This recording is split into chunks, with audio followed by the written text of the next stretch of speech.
रामायण वास्तव में रामायण है क्या? रामायण का एक छोटा सा वृत्तांत जिसे सुनकर आप अपने आंसुओं को रोक नहीं पाएंगे।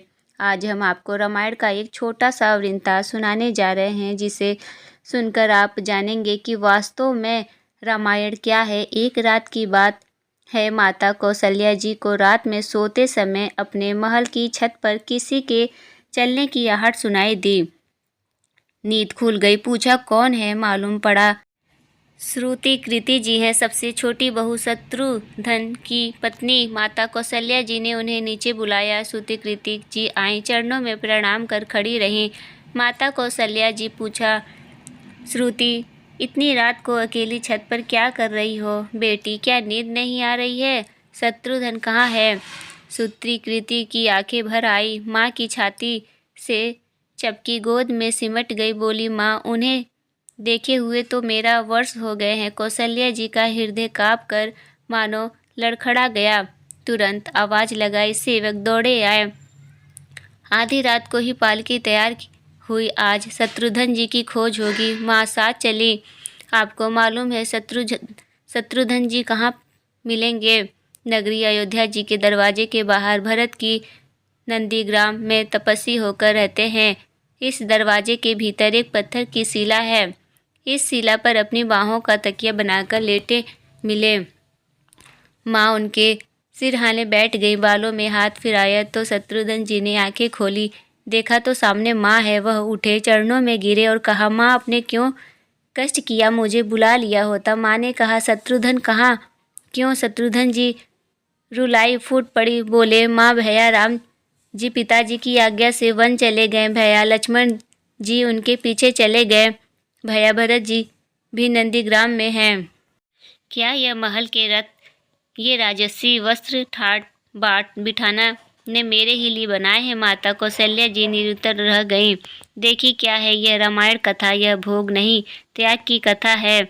यह तो त्याग की मानो तो प्रतियोगिता ही चल रही है और सभी प्रथम है, कोई पीछे नहीं रहना चाहता। चारों भाइयों का प्रेम और त्याग एक दूसरे के प्रति अद्भुत, अभिनव और अलौकिक है। रामायण जीवन जीने की सबसे उत्तम शिक्षा देती है। भगवान राम को 14 वर्ष का वनवास हुआ तो उनकी पत्नी सीता मैया ने भी नगर से वनवास स्वीकार कर लिया, परंतु बचपन से ही बड़े भाई की सेवा में रहने वाले लक्ष्मण जी कैसे राम जी से दूर हो जाते। इसलिए अपनी माता सुमित्रा से तो उन्होंने वन जाने की आज्ञा ले ली थी, परंतु जब पत्नी उर्मिला के कच्छ की ओर बढ़ रहे थे तो सोच रहे थे कि माँ ने तो आज्ञा दे दी, परंतु उर्मिला को कैसे समझाऊंगा, क्या बोलूँगा उसे? बस यही सोच विचार करके लक्ष्मण जी जैसे ही अपने कच्छ में पहुँचे तो देखा कि उर्मिला आरती का थाल लेकर खड़ी हुई थी। बोली, माँ आप मेरी चिंता छोड़िए, प्रभु श्री राम की सेवा में वन को जाइए, मैं आपको नहीं रोकूंगी। मेरे कारण आपकी सेवा में कोई बाधा ना आए, इसलिए साथ जाने की जिद भी नहीं करूंगी।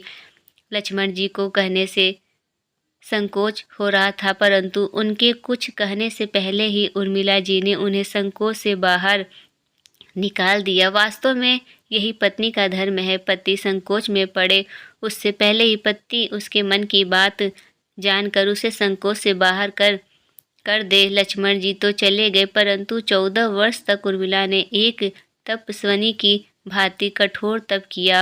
वन में प्रभु श्री राम और माता सीता की सेवा में लक्ष्मण जी कभी सोचे ही नहीं, परंतु उर्मिला ने भी अपने पलकों के द्वारा कभी बंद नहीं किए और सारी रात जाग जाग कर उस दीपक की लौ को बुझने नहीं दिया। मेघनाथ से युद्ध करते हुए जब लक्ष्मण जी को शक्ति बाढ़ लग गई जाती है और हनुमान जी उनके लिए संजीवनी पर्वत लेकर लौट रहे थे, तो बीच रास्ते में जब हनुमान जी अयोध्या के ऊपर से गुजर रहे थे तो भरत जी उन्होंने राक्षस समझकर बाढ़ मारते हैं और हनुमान जी गिर जाते हैं। तब हनुमान जी भरत जी को सारा वृत्तांत सुनाते हैं कि सीता जी को रावण अपहरण कर ले गया है। युद्ध में लक्ष्मण जी मूर्छित हो गए। यह सुनते ही कौशल्या जी कहती हैं कि राम को कहना कि लक्ष्मण के बिना अयोध्या में पैर भी मत रखना, तब राम वन में ही रहे। लक्ष्मण की माता जी सुमित्रा कहती हैं कि राम से कहना कि कोई बात नहीं, अभी शत्रुघ्न है मेरे पास, मैं उसे वहाँ भिजवा दूंगी। मेरे दोनों पुत्र राम की सेवा के लिए जन्मे हैं। माता का प्रेम देखकर हनुमान जी की आंखें से आंसुओं की धारा बहने लगती थी, परंतु जब उन्होंने उर्मिला जी को देखा तो सोचने लगे कि यह क्यों एकदम शांत शांत और प्रसन्न खड़ी है। क्या इन्हें अपने पति के प्राणों की कोई चिंता नहीं है? हनुमान जी पूछते हैं, देवी जी आपकी प्रशंसा का क्या कारण है? आपके पति के प्राण संकट में हैं। सूर्य उदय होते ही सूर्य काल का दीपक बुझ जाएगा।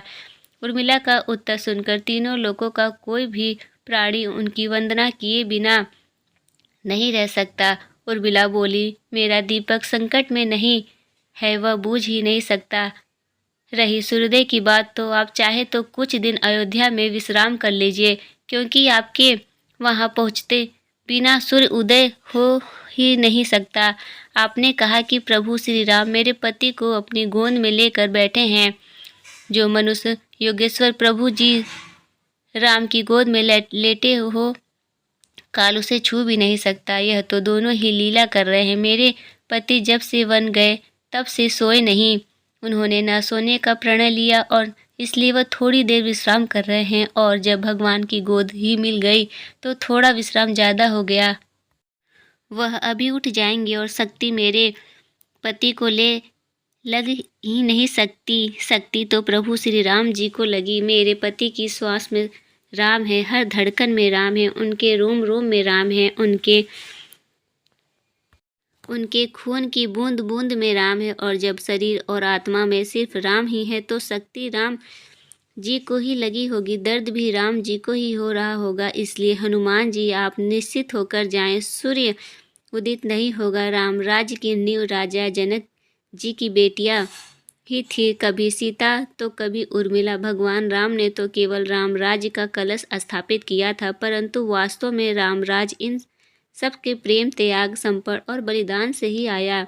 जिस मनुष्य में प्रेम त्याग समर्पण ही भावना हो, उस मनुष्य में ही राम बसे हैं। कभी समय मिले तो अपने वेद पुराण गीता रामायण को पढ़ने और समझने का प्रयास कीजिएगा। जीवन को एक अलग नज़रिया से देखने और जीने का सलीका मिलेगा। लक्ष्मण सा भाई हो, कौशल्या माई हो, और स्वामी तुम जैसे मेरा रघुराई हो। नगरी हो अयोध्या से रघुकुल सा घर नाना हो। चरण हो राघव के जहाँ मेरा ठिकाना हो त्याग भरत जैसा सीता सी माई हो। लव कुश के जैसी संतान हमारी हो। श्रद्धा को श्रवण जैसी सबरी सी भक्त हो। हनुमंत के जैसी निष्ठा समर्पण और शक्ति हो। यह रामायण है पूर्ण कथा। श्री राम की जय। जय श्री राम। दोस्तों, आज की हमारी ये कहानी आपको कैसी लगी कृपया कमेंट करके ज़रूर बताएं। वीडियो पसंद आए हो तो लाइक करें, और ऐसी ही और भी बहुत सारी कहानियों को सुनने के लिए चैनल को सब्सक्राइब ज़रूर करें। धन्यवाद। जय श्री राम।